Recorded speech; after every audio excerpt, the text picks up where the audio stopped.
on the vote on the new circular economy action plan, and actually the results were circulated electronically, so I don't have to list them, compromise per compromise.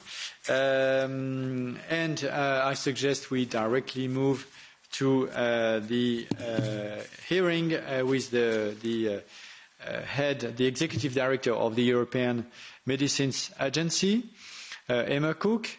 So, Emer Cooke, it's the second time we have the chance to have you since you have been nominated as executive director in a very sensitive and busy context. Of course, we expect a lot of questions connected and related to the COVID-19, the next authorization of the future vaccines from AstraZeneca and maybe others. Of course, the discussion about the Pfizer protocol. You will probably expect questions around this topic as well. But if also the EMA role is not limited to COVID-19, and it's also important that we as a legislator, we touch upon as well, for instance, the reform of the EMA that we are going to legislate on later on this year. So the floor is yours. I will directly open the Catch the Eye sessions because the Secretariat is telling me that we expect, of course, a lot of questions from the members. So we are trying to handle, and we will get back to you in the best way to have it organized. So let's start with you, Emer Cooke, for, let's say, 10 minutes, if it makes sense for you, 10, 15 minutes as a maximum, and then the coordinators for the first round of questions. Thank you very much, dear Chair, honourable members of the ENVI Committee. It's indeed a pleasure to be back to talk to you again.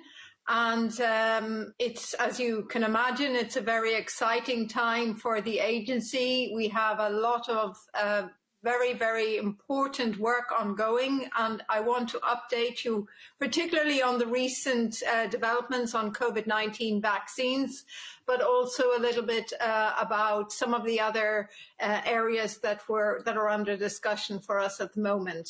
But let me start with some very positive news. Today is a very special day for us. It's actually our 26th anniversary. We came into being on the 26th of January, 26 years ago.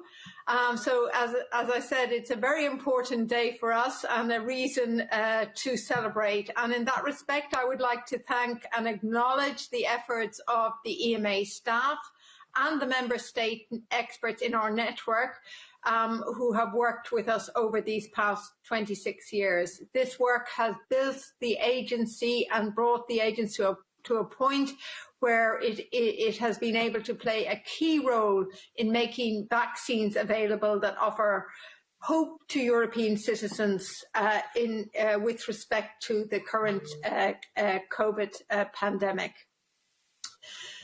So let me give you a quick update on the different vaccines that have been authorized and that are under development. I think you're all aware that we have finalized 2 vaccine procedures. The Pfizer-BioNTech Comirnaty, which was finalized on the 21st of December, and the Moderna vaccine, which was finalized on the 6th of January. So both of these are messenger RNA vaccines, and we have come to a final conclusion of these, and we have published our assessment and the full product information.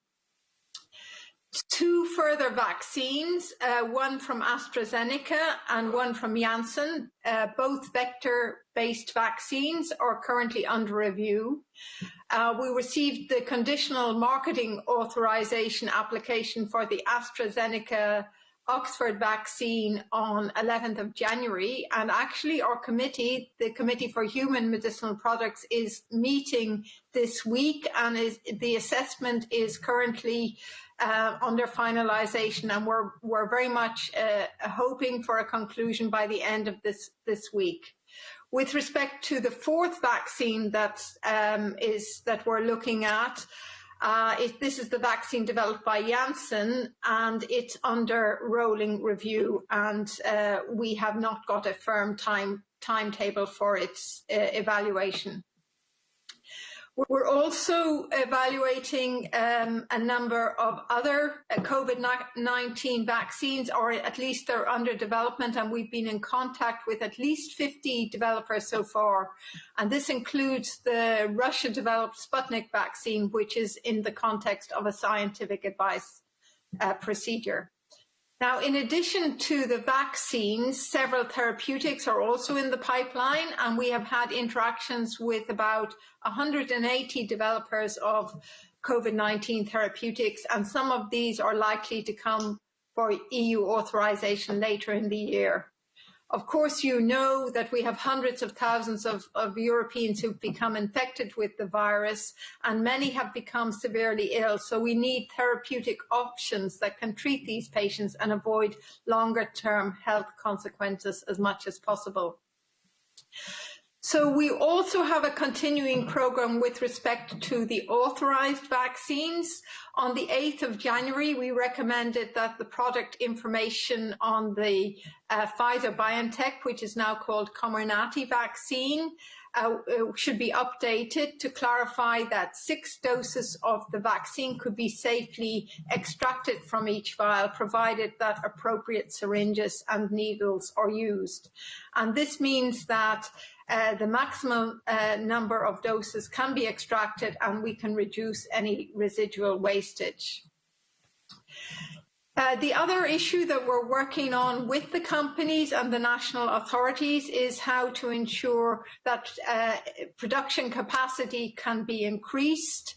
And we're looking at different manufacturing options which require formal manufacturing changes in order to increase the production capacity.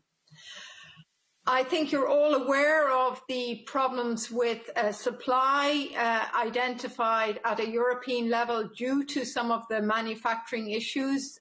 We're working with the companies on these, and we very much hope that these will be short-lived. I think it's important also to refer to the fact that we're seeing a lot of mutated variants of the coronavirus, and this requires continuous monitoring of the vaccine performance over time to see how they deal with any of the virus mutations. Now, the current available data suggests that both of the mRNA vaccines can elicit significant levels of protection against the new variants, but we still need additional information and further analysis. We have recommended to the companies, to the authorization holders, to submit information to us on vaccine-induced immune response against the emerging strains as soon as they have generated this data. And we're also looking into what regulatory requirements would we need to support a change in composition of the vaccine, should this be necessary in the light of changing variants in the community. Now, as I've highlighted before, the safety and effectiveness of these vaccines will continue to be closely monitored through the European pharmacovigilance system as vaccines are rolled out across the member state and also, of course, globally. We require companies to provide us with monthly safety updates, and these are in addition to the regular updates that are required by the legislation and also the regular reporting requirements into our pharmacovigilance database. We also require them to conduct specific studies to monitor the safety and effectiveness, and this is part of the conditional marketing authorization. But in addition, we are we're launching a series of studies of independent studies to look at the safety of the vaccines. With respect to the transparency of this work, we're planning to publish the first COVID-19 vaccine safety update later this week, and this is based on the monthly safety report that has been reviewed and assessed for the Pfizer vaccine. Now, the independent safety and effectiveness studies will be coordinated both by EMA and ECDC. And in early 2020, we sponsored a project to set up tools to help to conduct specific epidemiological studies on COVID-19 vaccines. And we're expecting the first safety monitoring study to be launched next month in February, and this will collect safety data in population groups which are prioritized for vaccines in 5 member states. Later this year, we will launch a much larger prospective study building on the outputs of this previous work, and this will complement the data received from the national pharmacovigilance studies and also from the continuation of the large randomized clinical trials that were used for authorization. We're also closely collaborating with the ECDC, who is coordinating studies to monitor COVID-19 vaccine effectiveness. As I've also emphasized before, transparency about our scientific reviews is a top priority for us, and we're implementing exceptional measures to ensure that the member states and the public have all the necessary information to safely roll out vaccinations. We're accelerating the publication of our public assessment reports in order to provide an overview of the submitted data and the full rationale behind our assessment and recommendation for authorization. And as a completely new activity in the context of COVID-19 vaccines, we're publishing all approved risk management plans, which help to inform the necessary mitigation measures. We also regularly publish a list of our interactions with developers of COVID-19 medicines and vaccines. And finally, of course, we will be publishing the underlying clinical data that supports the marketing authorization as soon as possible and once the personal data has been anonymized. This work is still ongoing, and we would expect that the first set of clinical data would be published for both Pfizer and Comirnaty in February. As you can imagine, these are quite extensive clinical data sets, and the work involved in ensuring that we redact the personal data is quite considerable. But I can also say that we're working with Health Canada to try and make sure that we have a common international approach and also to share resources as much as possible. So this work is still ongoing. I wanted to briefly touch on the reports that you have probably heard about some leaked of a cybersecurity problem that we had at the end of last year, because a number of documents, a number of internal documents were published on intranet websites and have been, some of the internal discussions have been unlawfully accessed and then leaked onto the internet. I think it's important to say that the way these documents were leaked raises concern that the attempt was intended to undermine the trust in EMA and in the assessment of COVID-19 vaccines. At this stage of the investigation, which is ongoing with the Dutch police and with cybersecurity experts, I can say that the currently authorized vaccines have been put on the market following a very thorough and independent scientific assessment, which was based on the strength of the evidence and reviewed. In fact, some of the data that has been, some of the documents that were leaked show some of the rigorous steps that the agency took to safeguard the quality of the vaccines in the EU. Now, you mentioned at the beginning of my introduction, you mentioned the legislative proposal on the reinforced role for EMA, which is included in the European Health Union package. And I understand that your committee is preparing to examine this in the coming months.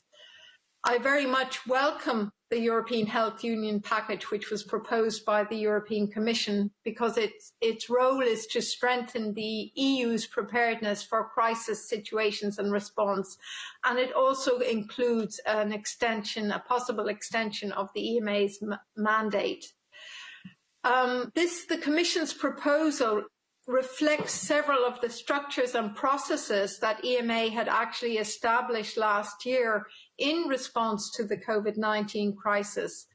For example, the coordination of the monitoring of medicines shortages and the creation of a scientific emergency task force, which can swiftly advise on clinical trial issues with clinical trial sponsors and also with medicines developers in the context of public health emergencies. So we consider this a very positive acknowledgement that the work done so far by the agency together with the national medicines authorities in Europe has been effective and is recognised. I also want to mention the new role for the EMA in the context of medical devices. This concerns two very specific tasks which build on EMA's experience in setting up systems for the monitoring of medicinal product shortages, and also our experience with working with scientific experts in various clinical areas. This will, of course, require us to build up specific expertise and scientific knowledge, but the proposed new role will certainly help us to build synergies, since medicines rely more and more on innovative devices and product development has become more integrated. We are very much available and ready to offer our technical expertise to the ENVI committee to support the preparation of the European Parliament's report on this proposal. Finally, I'm very pleased to inform you that thanks to the Parliament's support, additional resources have been given to EMA in the EU budget 2021 for the new mandate and for the COVID-19 workload. These resources were really essential and needed to help us to continue to deliver on our mission and to allow us to further strengthen our processes, particularly in the IT and data infrastructures area, and in the future to help us prepare and respond to other health crises. Dear Chair, I will stop here now. I would like to thank the ENVI Committee for its trust and support over the past 26 years, and particularly during the current pandemic. And I'm very happy to take any questions from you and committee members. Thank you very much. Thank you very much, Emer Cooke. So we'll start with the coordinators or their representatives, starting with the EPP and Peter Liese. Thank you, Chair, and thank you, Emer Cooke, for all your hard work. I have two questions concerning the vaccine. And as Sorry, you know, can you please turn on your camera so that your message can be interpreted? Of course. Thank you. So I now hope it's better. So thank you for your work and for this information. Two questions on the vaccine. As you know, people want the vaccine fast, but they also want it safe. And you already explained a little bit the way how you work. All the procedures are looked at, but you are working overnight and you are working at the weekend. I think this is important because also the care, the people that take care about patients in intensive care units, they work over the weekend, and the restaurant owners and the people that work in restaurants, they want to work at weekend. So it's what people expect, but you should also explain it that you are not doing a 9-to-5 job.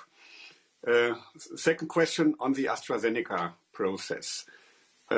This is a topic of this week, of course, and I think you cannot comment on the supply problem, but I can. I'm really disappointed about the announcement, and I don't think the last word has yet been spoken. We are not treated fair here, but on the quality of the vaccine and the process in EMA, there's a lot of fake news around. In German news, it has been said that the efficacy with the elderly is only 8%. I think it's a blunt nonsense. But there is a problem with the evidence for the elderly in the data that are available. And that doesn't mean it doesn't work. You have to clarify the difference between not enough evidence and a bad vaccine. And the question is, what kind of option does the EMA have? If you approve it for the elderly with some additional information, some additional requirements, so what are the options that your people can take on Friday? They can approve it, but with different kind of conditions or additional information. So that would be very interesting to understand. Thank you. Thank you. Jutta, and to the coordinators, please stick to the 2 minutes each.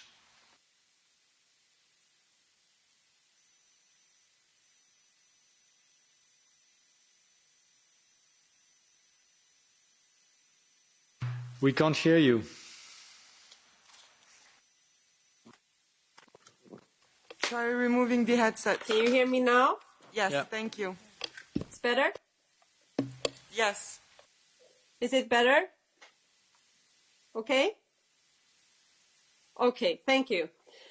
There has been much attention given to the process I have to say that there have been worrying reports concerning the process and also much speculation regarding both the capacity of the production as well as the quality of the vaccine.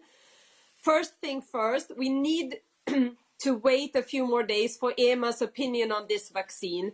Pending that process, there are still a number of issues that we need to clarify.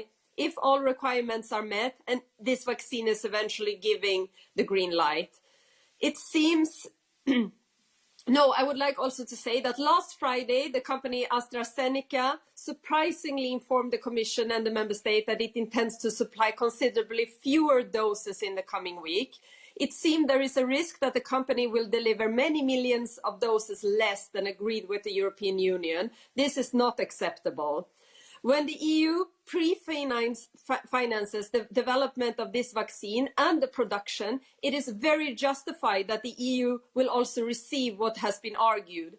We expect all pharmaceutical companies to honor this contractual agreement with the European Union without further delay. Anything else is unacceptable. The S&D Group stands 100% with the citizens and the European Commission on this. I would be interested to hear your view on this situation and the company's explanations for not upholding its end of this agreement. Yesterday, we also heard in media reports suggesting that the vaccine candidate from AstraZeneca would not be permitted for use for people older than 65 years of age due to low effectivity of the vaccine of this age group. I understand that AstraZeneca themselves has denied this would be the case, and they claim it has partly been retracted. I don't want to add any more speculations, but at the same time, if there is any truth to the claim that the use of the vaccine would not be restricted this way, this would certainly have a big impact on the member states' vaccination campaigns. Therefore, I would like to be hearing what EMA's own assessment about this. Can you dispel any misunderstanding about this? Thank you. Thank you. Nils Torvalds for Renew.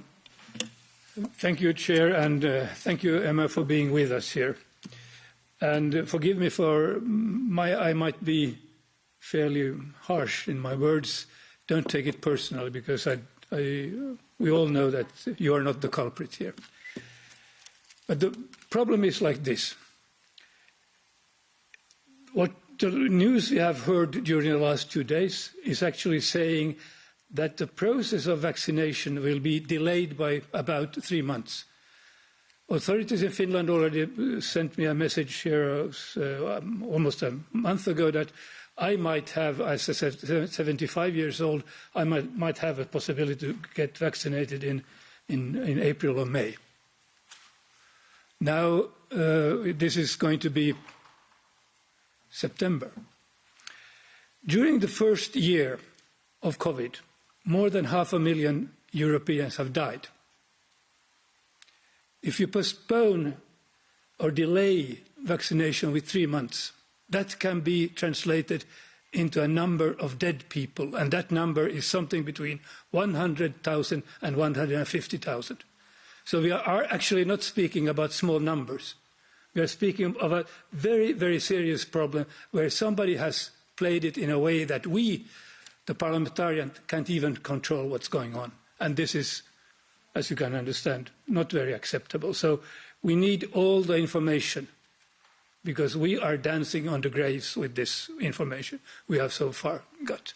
So sorry, Emer, for being very emotional in this speech, but if you would see my email, if you would see what I've been approached by from other MEPs here, then you probably would understand that there is no other human way of handling this issue than being fairly upset. Thank you. Thank you. For ID, Silvia Saldone. Grazie. Lasciatemi fare una premessa in merito alle ultime indiscrezioni legate ai contratti stipulati dalla Commissione europea con le case farmaceutiche. Come è oramai noto, Pfizer ha voluto che nel contratto venissero inserite formule per garantirsi il più possibile da reclami in caso di mancato rispetto del cronoprogramma di consegna dei vaccini. Si parla addirittura di assenza di penali. Ma la cosa più importante è la mancanza di responsabilità in caso di reazioni avverse alla somministrazione dei cittadini vaccinati.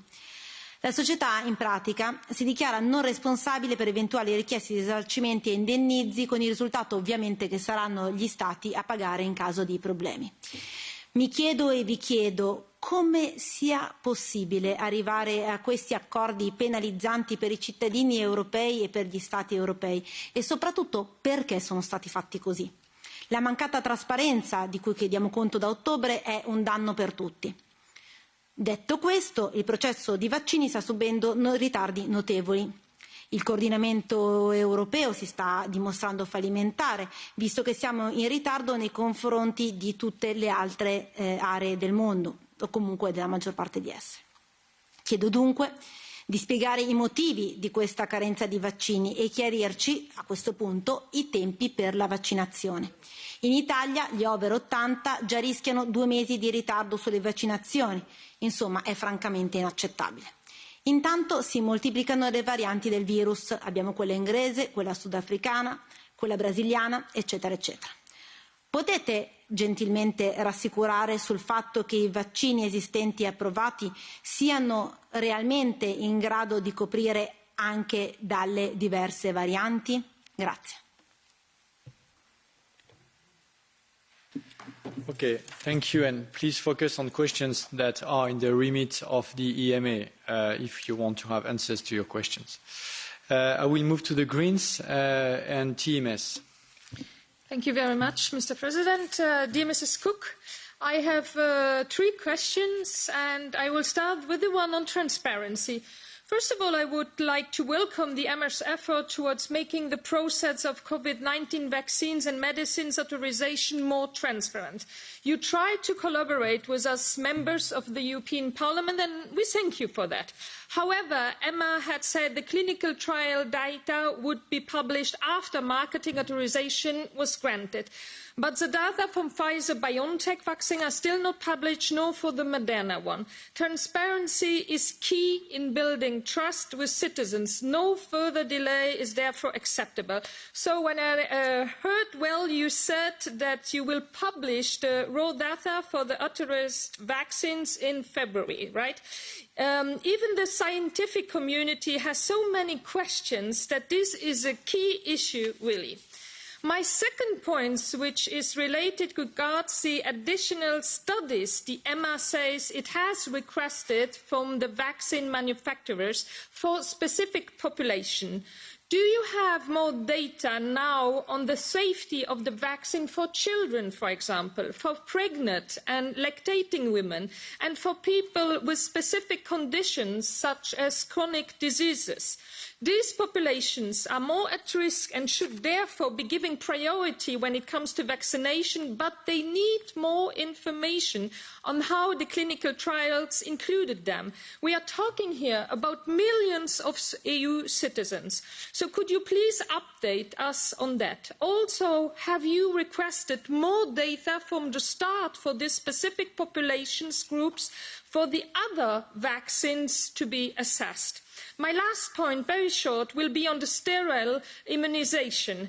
Are the vaccines already authorised, preventing citizens from being COVID-19 carriers after vaccination? And are you asking other manufacturers to assess this from the start now on? Thank you very much.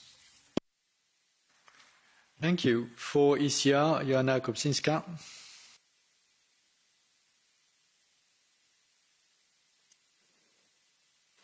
Dziękuję Panie Przewodniczący. Szanowni Państwo, w celu utrzymania najwyższego poziomu bezpieczeństwa EMA opublikowała kartę informacyjną dla pacjentów w językach narodowych Unii Europejskiej dotyczącą sposobu zgłaszania podejrzewanych działań niepożądanych w trakcie stosowania produktów leczniczych, w tym również stosowanych szczepionek w walce z COVID-19.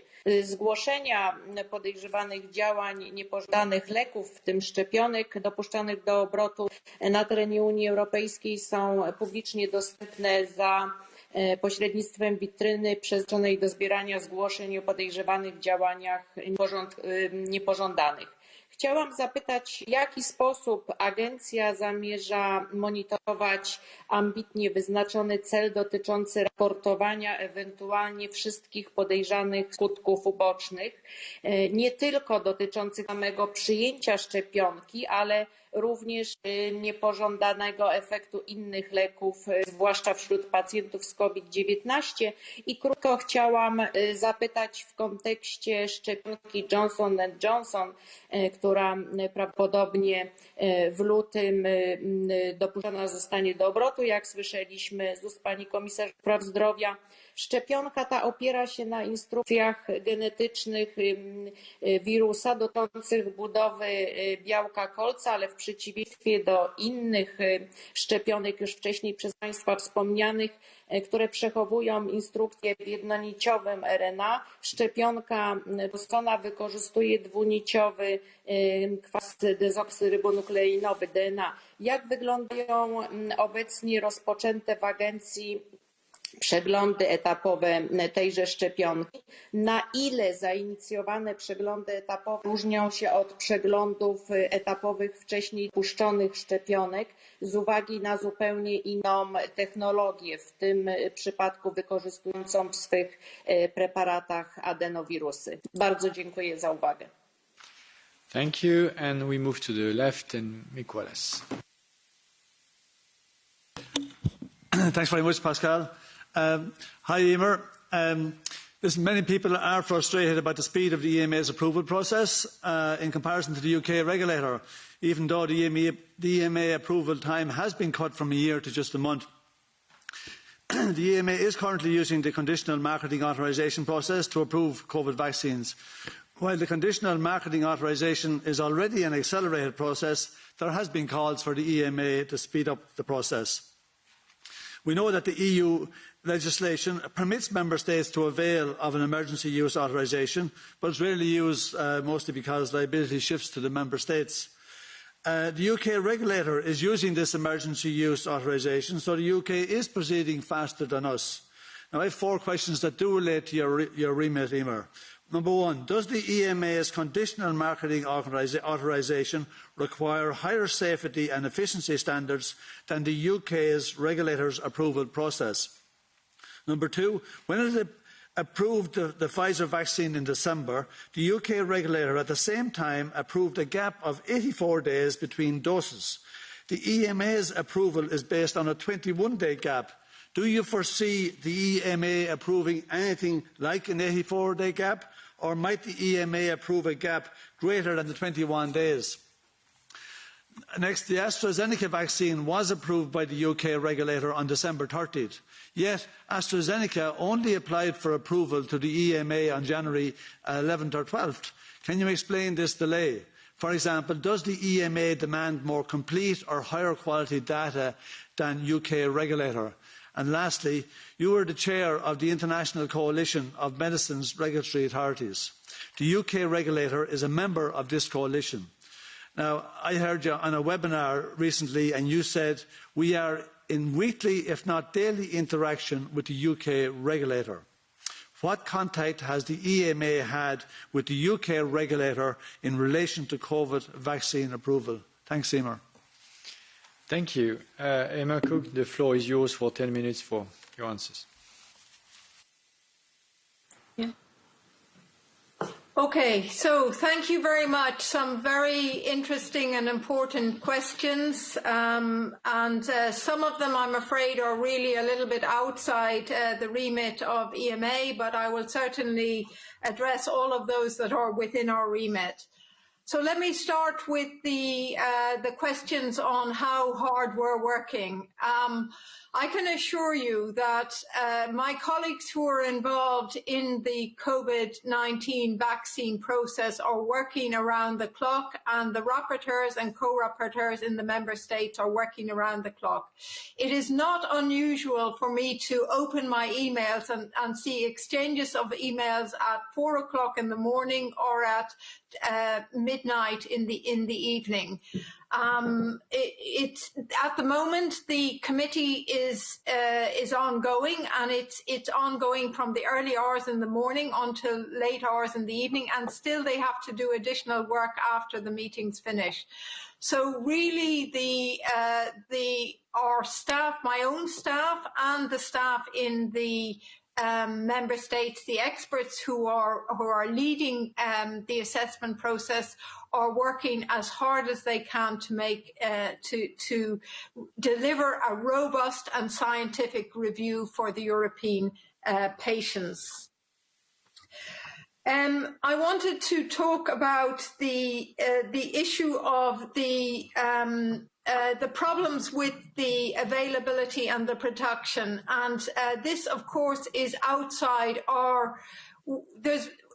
There are only some things that we can do about it, and the sort of things that we can do in the context of production is to work with the companies and the member states to make sure that new manufacturing sites get available as soon as possible once the company has validated the supply. We can work to help solve any type of manufacturing issues that do delay the supply.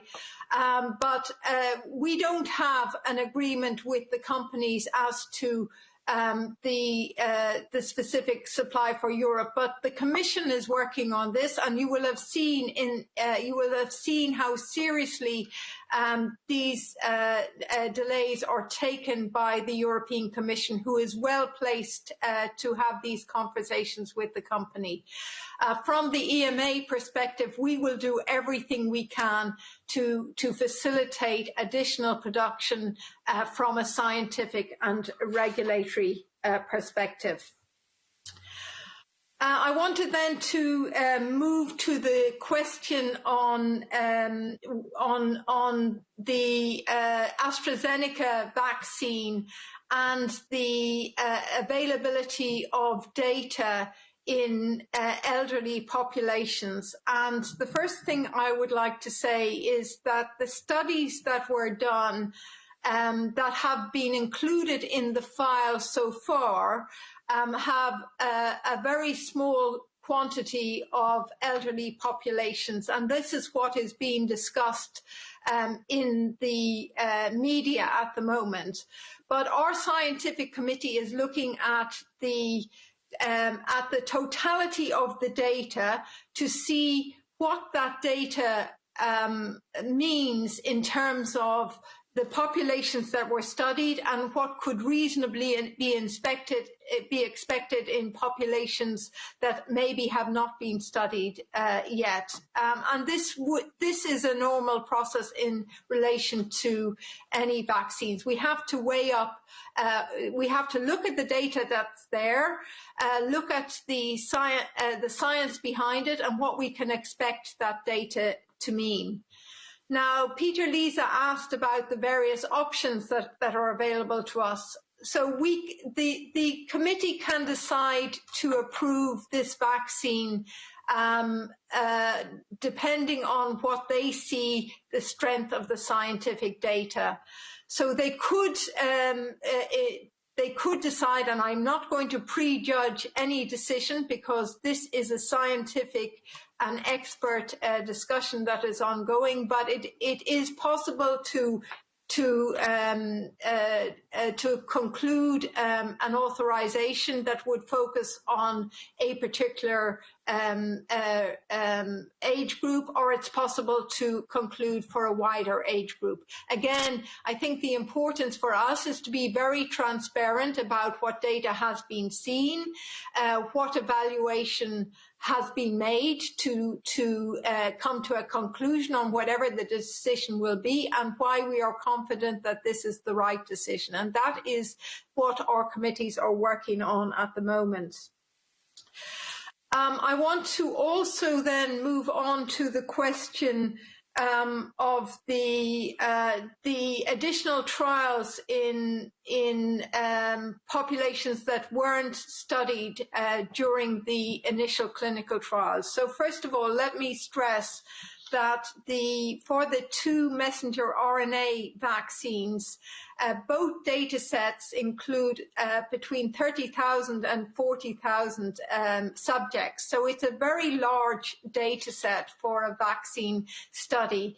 And in these, in both data sets, a very large number of patients from over 16 in the case of Pfizer and over 18 in the case of Moderna were studied.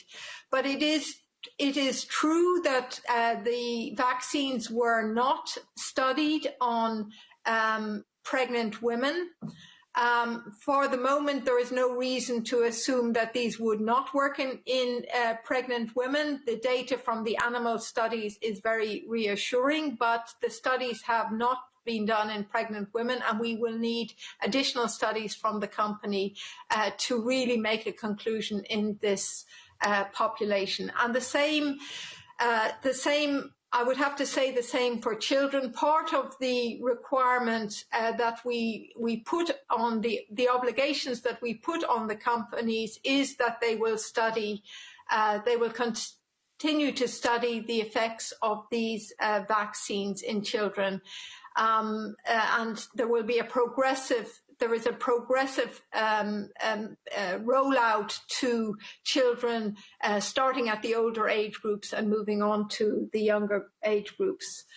And similarly with vulnerable populations. I note the request for additional transparency. As I said, we have published our public assessment report for the 2 authorized vaccines, and we expect that we will be able to publish the full clinical data set in February. I need to reiterate that these are both very large data sets, so with our legal requirement requires us to redact any personal data in these data sets, and that is a process that is quite time consuming, and it affects our ability to deliver this as quickly as you might like. But rest assured, we are working very hard in collaboration with Health Canada to make sure that that happens. Then with respect to, I think there was a question as to whether the trials showed that the vaccines prevent transmission of the disease. What I can say is that the studies that were designed were not designed to show whether the disease is that transmission of disease is affected. This is something that we will be able to look at in the post-authorization stage. But it is something that we're asking the companies to look at, and asking the companies that we're working with who have not yet submitted their dossiers to investigate as well. With respect to the adverse events that have to be notified to us, we require the companies to report any adverse events to us as quickly as possible. We have interactions with the regulators in all the member states. Our Pharmacovigilance and Risk Assessment Committee evaluates any of the adverse events that are presented to us. We also discuss with international regulators if there's something that comes up in a country outside the EU. We also look at those events and see whether they have implications for the authorization in Europe as well. So this is an iterative process. It's ongoing. And as I said, we will publish the first safety update 1 month after the authorization. And we're expecting that this can be published this week. I think then there was a question on the J&J vaccine and highlighting that this is a different type of vaccine. Indeed, it is. It's a viral vector vaccine, and the two that have been looked at, that we have authorized in Europe so far, are messenger RNA vaccine. But we have authorized similar vaccines as the J&J vaccine. We have authorized in other disease areas. So it's not the first time that we look at this type of vaccine from a European regulatory perspective. And I don't want to prejudge the evaluation. We have to look at the data when it comes in. But we do have familiarity with this type of vaccine in other areas, in other diseases, because it's been used before. Then let me come to the questions on the timelines. Yes, the process in the UK is a process for temporary use of an unlicensed vaccine. This is the procedure that was used for the 3 vaccines that the UK has authorized. We have this facility to have a temporary use authorization is not something that is within the mandate or within the remit of the European Medicines Agency.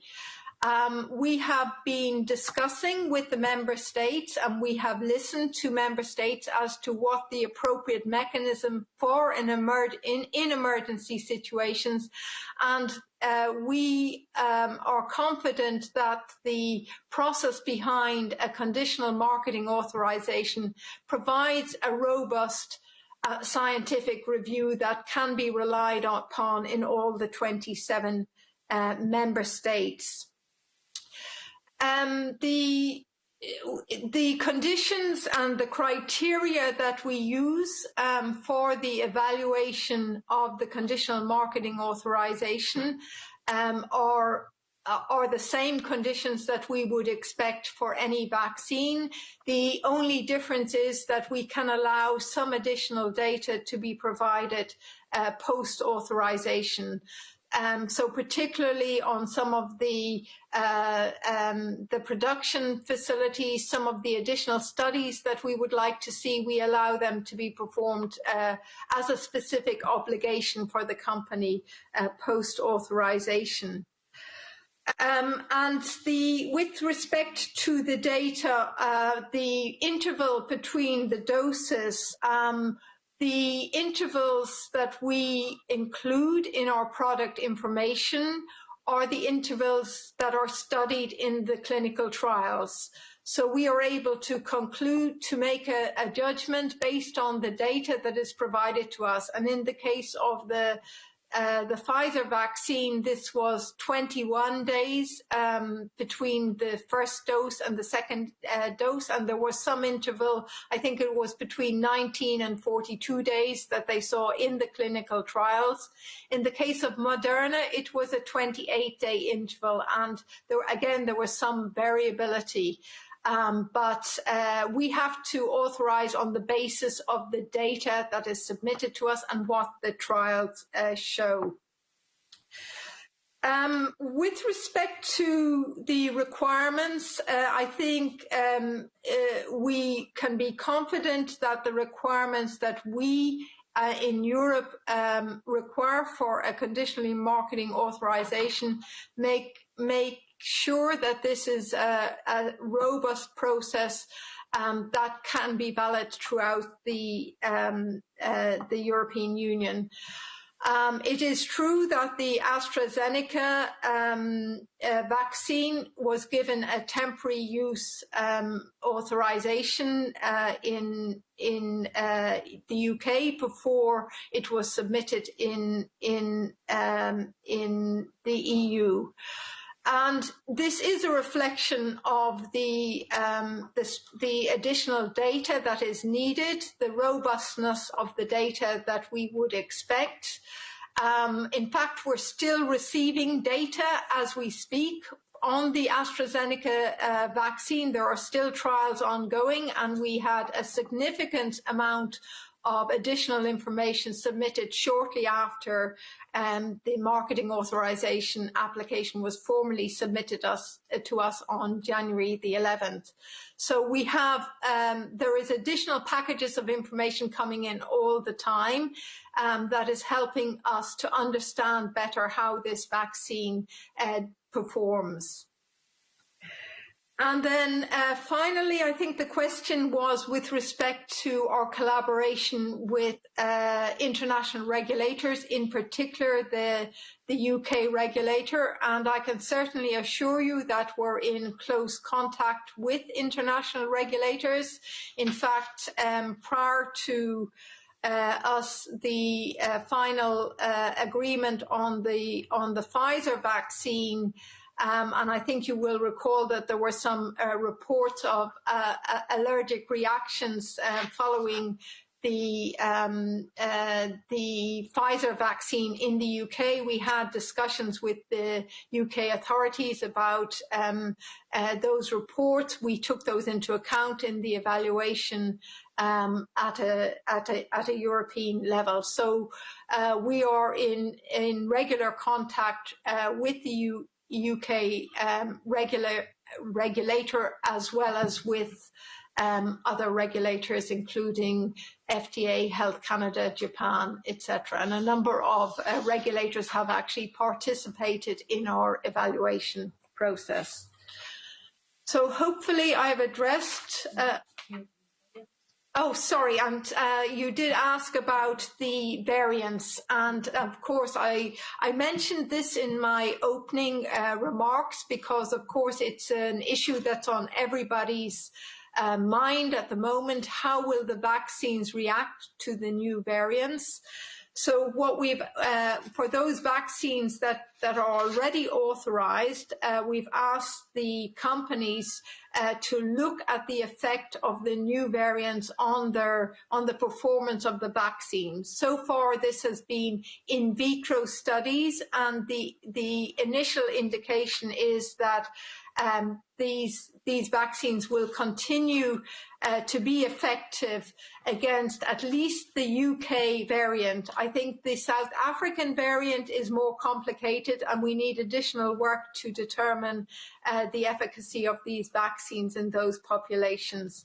But as you're aware, there is continuous mutations. This is something that we expect with any virus, and we constantly have to revisit the data and to see what the impact is if the epidemiology changes. So we're looking at two issues. One, asking the companies to perform studies to see, to look at how whether there's an immediate problem in the context of the new variants. We're also looking at if there was a need to change the vaccine to take account of the new variants, how we would be able to look at a regulatory change. So that's something that we've also started to look at. But so far, at least for the mRNA vaccine, the initial finding or the initial studies that the companies have done look like that they will continue to be active, at least against the UK variant. So I hope I addressed. Yeah, thank you. Thank you. And thank you for having provided the response to the last question, which was obviously an important one. So I'm going to close the list for the Catch the Eye. Just for all the members and for you to know, Emer Cooke, we still have more or less 20 questions. And we have 30 minutes left. So I will have to be very strict on the timing. It's 1 minute per question. Otherwise, I will not be able to give the opportunity for all the members willing to or ask a question. And I think it's fair to try, at least, but it depends on me, it depends on you as well. So let's start, and I will stop after 1 minute. Let's start with Christian Buzoy, who is the EMA contact person for the EPP. Thank you so much. I will be very brief. First of all, congratulations. The agency made a very good job authorizing 2 vaccines, preparing for the third one, and most likely the 4th application in a couple of weeks. And it is good to remind the fact that EMA has kept the normal work well in 2020, recommended 97 medicines for marketing authorization and 20 medicines for veterinary medicine. Madam Cooke, given the situation, and you explained the way of working very hard, how is the agency coping with the peak of workload from the internal permanent staff point of view, even with the additional resources that you received? And as I am the contact person between European Parliament, ENVI and EMA, is there anything else that we can do as European Parliament to help you? It is my duty to ask that. Thank you so much and congratulations. Thank you. César Luena for SND. Gracias, señora Cook. Tres preguntas muy concretas. ¿Qué diferencia, a tenor de lo que ha dicho, en términos de eficacia de estas vacunas puede haber entre inocular a los 21 días o a los 42? Porque usted ha hablado de calendario. Sobre las nuevas variantes, ¿cree que el protocolo debiera ser el mismo en todos los países? El mismo, porque no está siendo así. Y en relación a una directiva de transparencia de precios y reembolsos que en su momento el Consejo bloqueó, creemos que es el momento ahora de abordarlo. Nuestro grupo va a suscitar ese debate, pero yo le pregunto qué opina usted. Y por último, estamos siguiendo procedimientos de urgencia. Si se sigue retrasando las entregas por parte de las empresas, ¿tiene sentido que sigamos con estos procedimientos que son menos garantistas que otros procedimientos? Gracias. Thank you very much. Véronique Trier-Lenoir for Renew.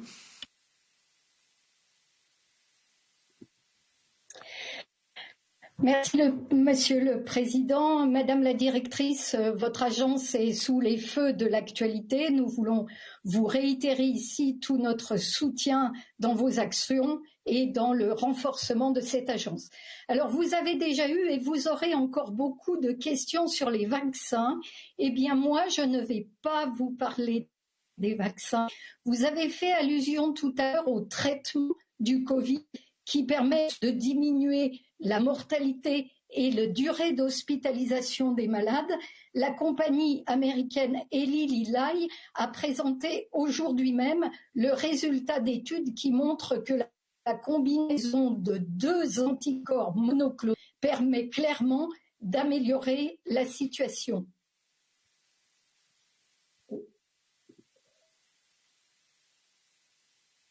we lost the connection. Okay, so I suggest we might get back to Véronique Riel-Honoré later on, but not sure, time-wise. So we move now to ID and Joël Mélan. Merci, Monsieur le Président. Merci, Madame Cooke. Avec la baisse aussi scandaleuse qu'inquiétante des distributions de vaccins aux États membres, nous nous trouvons de fait exactement dans le cas de la pénurie de médicaments qui affecte l'Europe depuis bientôt 20 ans. La gestion des stocks n'est pas à ce jour dans vos compétences, puisque vous avez un rôle scientifique et non opérationnel. D'ailleurs, aucun autre organisme européen à ce jour n'est en mesure d'assurer cette fonction. Le projet de règlement de renforcement de votre rôle ne sera actif que dans plusieurs mois. Il prévoit effectivement que vous participiez à cette régulation de distribution. Alors ma question est la suivante. Comment comptez-vous d'ici là pouvoir mener de front votre rôle majeur d'évaluation des effets des vaccins avec toutes les données contradictoires qui apparaissent et surtout les données nouvelles à partir des vaccins, à partir des variants, et en même temps vous chargez, comme vous avez commencé de le faire, d'être partie prenante dans la régulation de distribution des vaccins. Ne pensez-vous pas, il en est encore temps, que le rôle devrait être rempli par le CDC, qui lui est un organisme de veille et un organisme d'alerte. Je vous remercie. Merci beaucoup. We move to the Greens and Jutta Paulus.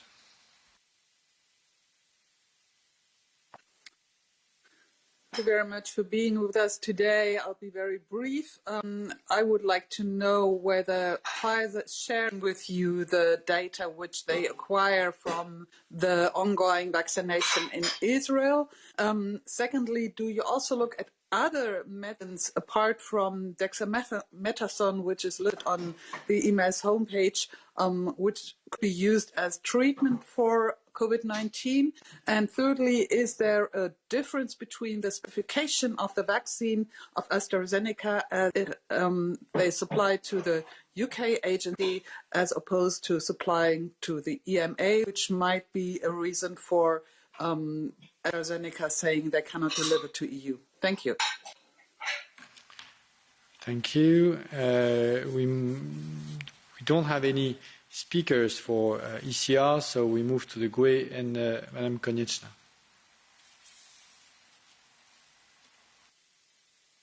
Thank you, Mr. Chair. Thank you, Madam Director.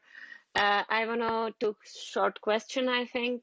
In the light of the case of restrictions of the supply of contracted vaccines, yesterday the European Commission proposed that the vaccine manufacturers would have to report all vaccines they want to export outside the EU.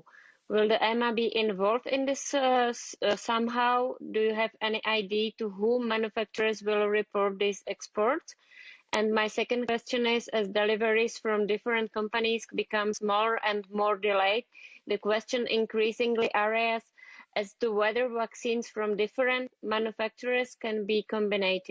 E.g., can I have one dose from Pfizer and another from Moderna? Does the EMA also examine these interactions and uses? Thank you very much for your answer.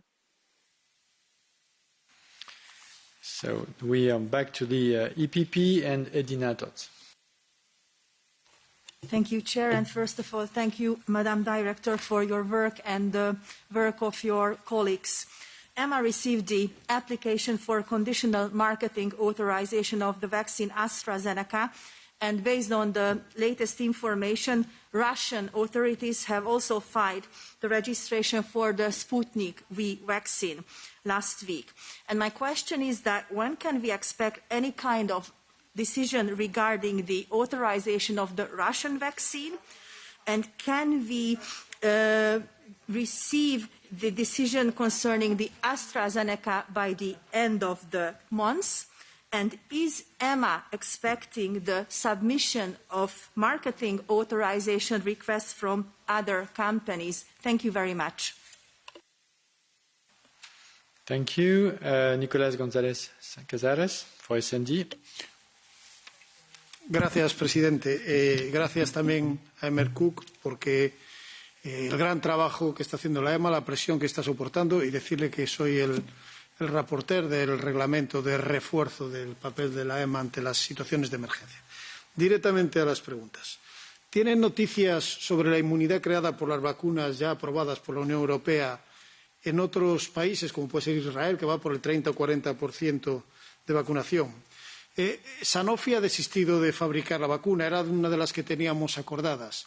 ¿No cree que sería mejor dirigir nuestros esfuerzos a las que ya están aprobadas ahora y reforzar nuestro compromiso con otras de las empresas ya aprobadas? Y por último, ha dicho que es posible que la autorización a AstraZeneca sea parcial y que pueda contener que algunos grupos de edad por ahora no pueden ser aprobados, porque hemos entendido no del todo bien. Gracias. Thank you. For Renew, Frédéric Ries. Merci Monsieur le Président et merci Madame Cooke, ravie de vous avoir parmi nous une fois encore. Je ne vais pas revenir sur le feuilleton AstraZeneca, on en a beaucoup parlé déjà. La situation avec ces annulations de promesses de doses devient insupportable. Il nous appartiendra de faire la lumière ici avec les États membres et la Commission. Au-delà de cela, en ce qui concerne les capacités de production, l'augmentation nécessaire des capacités de production sur laquelle vous travaillez avec la Commission, que sait-on déjà? Est-ce que des sites sont envisagés? Est-ce qu'ils sont validés? Et lesquels et combien? En termes télégraphiques, toujours, une solution à long terme, bien sûr, c'est d'élargir notre portefeuille de vaccins. Quid de Sputnik 5? Les Russes annonçaient mardi avoir déposé une demande d'autorisation. Angela Merkel propose déjà une production conjointe. Quelles sont les données dont vous disposez en termes notamment d'efficacité? Enfin, une dernière question sur les traitements. Quid de la colchicine? La Grèce vient d'élargir sa prescription à la Covid. Les Canadiens publient une vaste étude aux résultats impressionnants. Est-ce que vous disposez de données déjà à l'égard de ce traitement qui apparaît très impressionnant? Merci. We move to ID, Madame Baldassara.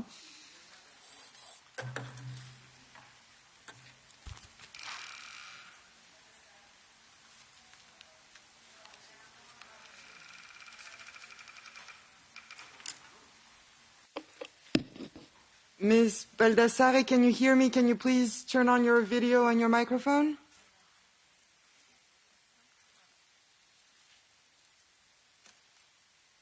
Okay, we move to Michel Rivasi for the Greens, and we will be back to Madame Baldassara. Michel Rivasi for the Greens. Merci, Monsieur le Président. Merci, Madame la Directrice. Et je voudrais quand même féliciter votre agence et notre agence, parce que c'est vraiment, elle fait un boulot considérable. Moi, j'ai deux questions à vous poser. Rappelez-vous, en juillet 2020, le Parlement a voté une dérogation concernant le règlement 2020 sur les OGM et pour faciliter les essais cliniques sur des vaccins contenant des organismes génétiquement modifiés, dont les ARM. Et là, la Commission nous avait promis que dès qu'il y aurait l'autorisation, les fabricants devaient fournir cette étude, notamment sur les risques environnementaux et la toxicité. Est-ce que les fabricants Pfizer et Moderna ont fourni ces études? Et deuxième chose, concernant toujours les ARN messagers, il y a plein de gens qui se posent des questions sur la possibilité que l'ARN, par une enzyme retranscriptase, puisse modifier l'ADN. Est-ce que, même si le risque est faible, mais c'est quand même une hypothèse, est-ce que vous avez demandé aux fabricants de faire des études justement sur le lien qu'il peut y avoir entre les ARN messagers et l'ADN dans le noyau? Merci. So we move back to Simona Baldassara.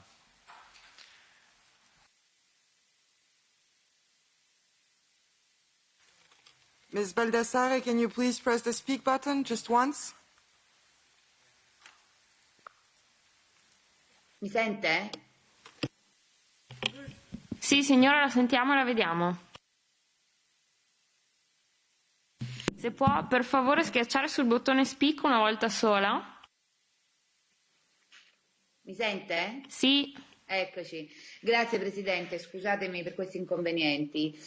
Volevo ritornare un attimo sul vaccino russo perché è una cosa che ritengo molto importante. Nei giorni scorsi abbiamo avuto notizia appunto dell'approvazione dell'utilizzo in Ungheria dello Sputnik 5 e quindi volevo una conferma dell'EMA che sia in fase di autorizzazione, ma soprattutto sapere quanto tempo ci vorrà per ottenere questa autorizzazione? Perché bisognerebbe approvarlo con urgenza, data la situazione di emergenza in cui tutta Europa si trova e tutto il mondo. Fino ad ora ci siamo mossi con eccessiva lentezza nell'approvazione anche dei precedenti vaccini e non possiamo permetterci ulteriori perdite di tempo. Grazie.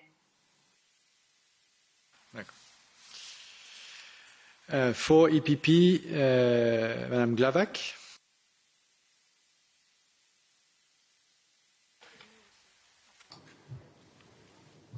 Thank you, Chair. What can EMA do to make the deadlines be respected? It is clear that the countries are under the scope of the Commission. Did you, during the approval of the vaccines, know on which quantities of the vaccines can we count for our member states? Because we have to be aware that this causes anger of our citizens. Can EMA be more present in the public and in the media with the right information? I think that it's very important, the last one. Thank you. Thank you. We move to S&D, Madame Plum. Thank you, Chair. Thank you, Madam Cook, for your explanations and for your work. I would like to ask you about treatment and not about the vaccine. Related to the treatment, in the United States of America, the FDA approved already a medicine named ivermectin. There are a lot of studies which prove the benefic effects in the treatment anti-COVID with this medicine. I would like to ask you if EMA takes into consideration the authorization of this medicine, ivermectin, in the treatment anti-COVID, and if yes, if you have a calendar. Thank you so much. Thank you. And the 4 remaining questions will be from Renew. So, starting with Martin Oczyk. Thank you, and thank you to the Director and the entire EMA staff for the really hard work. I think the production is the crunching point, so let's ask about the capacity.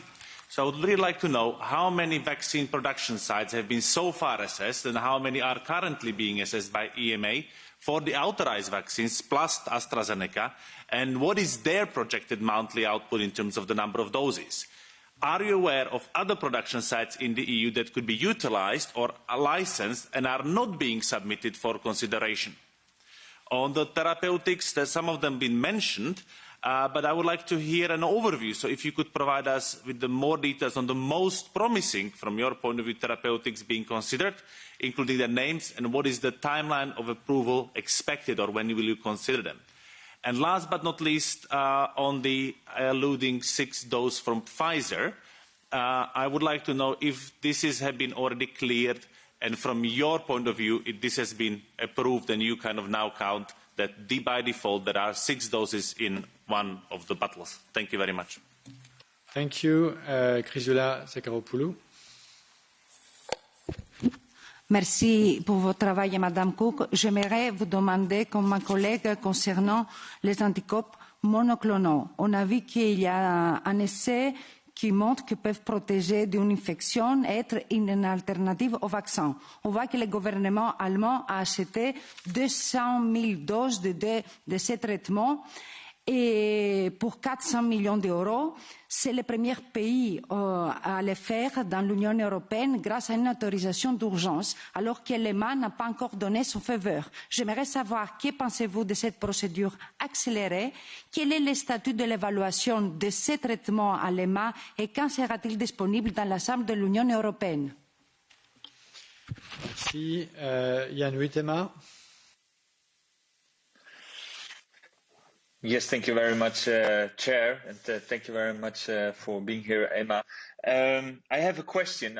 In the media, it was suggested that vaccines intended for the European Union were sold to third countries. It was suggested that those vaccines from AstraZeneca were sold to third countries because they offer a higher price.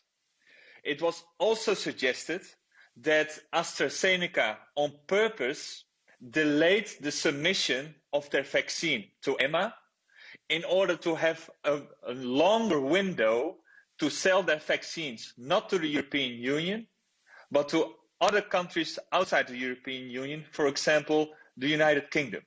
My question to you is, do you have any suspicion that indeed AstraZeneca did not submit their file for the authorization of their vaccine because of this reason? Thank you very much. Thank you.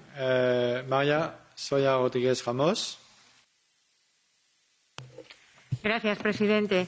Y muchas gracias por su trabajo, señora directora, y felicidades por su 26 cumpleaños. Efectivamente, quiero preguntarle por el anuncio de AstraZeneca de reducir su suministro anunciado en más de un 60%. Tenemos un conocimiento absolutamente limitado porque solamente ha alegado caída en el rendimiento de un centro de producción de nuestra cadena de suministro europea. No tenemos ni un dato más, puesto que además desconocemos todos los aspectos contratados con esta farmacéutica como con otras. ¿Puede darnos más información al respecto? Por último, quisiera saber si el uso de autorizaciones de urgencia por parte de los distintos Estados miembros, Hungría ha hecho uso, rompiendo este acuerdo entre los 27, de un acuerdo de urgencia para 2 vacunas, ¿tiene alguna influencia o cómo se van a coordinar las autorizaciones europeas con autorizaciones nacionales de este tipo? Muchas gracias. Thank you. And the last question from Billy Keller. Thank you, President. Just very briefly, does the European Medicines Agency have enough resources to do the scientific analysis of the data that's provided?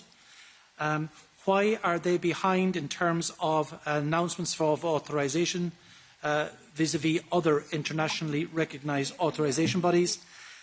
And does the EMA not only collaborate, but does it work in a reciprocal way in terms of assessing data with other internationally recognised regulatory authorities like the Medicines and Healthcare Products Regulatory Agency, the FDA in the United States, Japan, Canada, Australia, New Zealand and other places where we expect that there is very high integrity in the regulatory systems due to complement rather than just collaborate? Thank you. So, Emer Cooke, the floor is yours for 10 minutes and maximum of 15. Yeah, thank you very much, and a lot of very interesting questions. So let me first start with the question as to how the agency is coping. And I would like to, again, thank you, the European Parliament, for your support in helping us to get additional resource to deal with the COVID-19 pandemic. We're actively now recruiting to fill these positions. Some of the skill sets we need are very, very specialized, and this does cause us some challenges. So even if we have general resources, we have to move resource around to meet some of the specialist resource that we need. But we're hoping with the additional resource that we've now been allocated, we will be able to give some of our colleagues a little bit of a rest, because as you can imagine, if you're working flat out on vaccine after vaccine, it's a big challenge for individuals, and particularly for those experts who are so much on the front line. But that being said, we have been able to keep up our current program of work in terms of evaluation of other products, but that's mainly because there are different people who are involved. In terms of the difference, the time frames and the difference between the efficacy at 21 and 42 days, I will come back to what I said in my previous intervention, that the studies that were submitted for Pfizer were done at 21 intervals, but at a 21-day interval. But there was some variability which showed that there wasn't a significant, so between 19 and 42 days, there wasn't a significant variability, but we have to base our evaluation on the studies that were actually performed. I was very pleased that we see some additional questions then on the treatments, and I want to assure you that in addition to the vaccines, we're also working with a number of developers, and so far we have been approached by some 180 different therapeutic possibilities. We have, so far, we have authorized one treatment, that is the remdesivir, which has shown some efficacy in hospitalized patients. We have been looking very closely at the data on the monoclonal antibodies, and as a number of honourable members pointed out, there is some interesting data coming out on the monoclonal antibodies, and I want to assure you that we're working with the developers of these monoclonal antibodies, and when there is sufficient data to support a marketing authorization, we will be ready to evaluate that. So far, the data that we have in-house is still waiting for the results of additional trials. We may be able to issue an opinion on the data we have so far, but it will not be a marketing authorization because the amount of data we have does not fulfill the requirement for marketing authorization. I wanted then to respond to the question on the extension of the mandate and what impact that would have on the supply and shortages. So, as I mentioned in my opening remarks, the extended mandate does give us additional or does propose to give us additional tasks in the area of shortages, so managing shortages and mitigating shortages. But you will be aware that there's also an additional mandate given to the ECDC. So we do work closely with the ECDC and make sure that we're not duplicating tasks here. So some of the activity on how these vaccines perform, the effectiveness data on vaccines is under the responsibility of the ECDC. With respect to Israel, I think our question of collaboration with Israel came up a couple of times, so I wanted to assure you that we are working with the Israeli authorities, and we have asked them to provide us with the data that they have from the rollout of the vaccines in their country. And as you know, this has been a very interesting it's very interesting to observe what has happened in Israel and to see whether it could be, whether we could apply the results there in Europe as well. So we haven't received the data yet, but we have reached out to Israel to get additional information. With respect to other treatments, I also wanted to mention dexamethasone because we did give a scientific opinion on the use of dexamethasone. There were some very strong results coming from a very large platform trial done mainly in the UK on dexamethasone, which showed some promising results, and we were able to give a recommendation on the use of dexamethasone for the treatment of at a certain stage of the disease.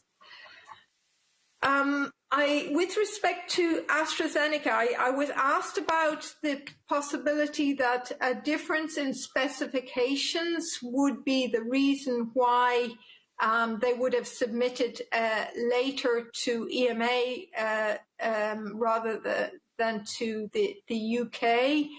As I said, the evaluation of the AstraZeneca file is ongoing at the moment, but we have no reason to think that there would be a difference in specifications for the UK temporary authorization. A lot of the questions expressed frustration on the production capacities and the problems that companies have in fulfilling their commitments. I can only say that we share those frustrations, and what we can do is to really see if we can help to facilitate the inclusion of additional production facilities, if we can try and streamline these processes so that in some way we can avoid some of the delays that are anticipated. I'm not in a position to provide you with all the sites of production at the moment, but we can certainly come back and for the vaccines that have been authorized, give you details of the sites that are authorized. I can at least say that with respect to the Pfizer vaccine, that they have already submitted a protocol to include additional sites, and we expect those to come through during February, March, and to have an impact on supply at the start of the second quarter of this year. I wanted to, there were a couple of questions on the Russian vaccine. I think I need to make it very clear that while we have had interactions in the context of the Russian vaccine, and we're very pleased that that we are going to be in a position to look at this vaccine. The stage at which we are at is at the scientific advice stage. We have not received an application either for rolling review or for marketing authorization.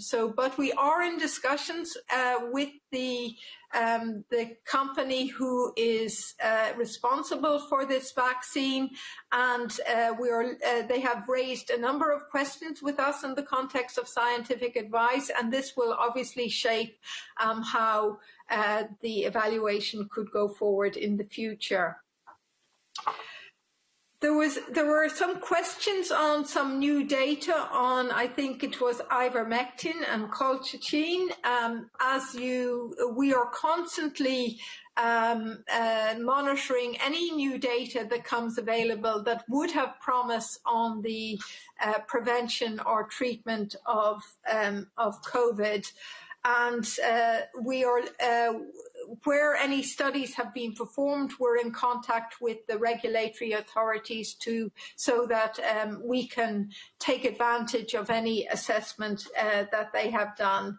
At the moment, I have to say that for both the ivermectin and the colchicine, we're still, we have just reached out to get that additional data, but we have not evaluated anything so far. Then I would like to come to the question on the GMOs and the issue that came up, the derogation that was referred to from July of 2020.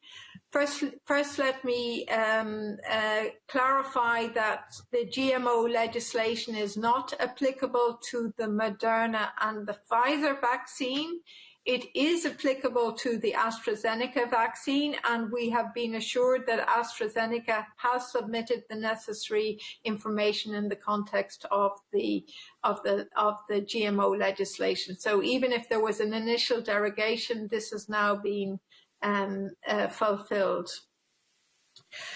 And with respect to the risks on the DNA, we are assured by the expert committee that the RNA vaccines do not affect the DNA, any aspect of the